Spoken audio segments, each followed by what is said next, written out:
Retire like a genius. How to become a retirement genius.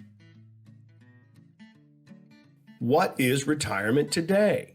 The idea of retirement being the time when a person stops working and moves to a sunny location to play golf is very outdated.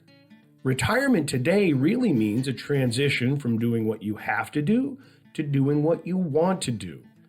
To live the best possible retirement, a person will want to stay engaged in meaningful activities that gives their life purpose.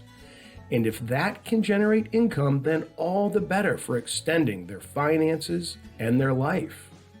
Living a well-balanced retirement means bringing together financial stability, health and long-term care security, and an active lifestyle. Studies have shown that a person in retirement who is living with this balance between money, health, and purpose will live a longer, healthier, and happier life.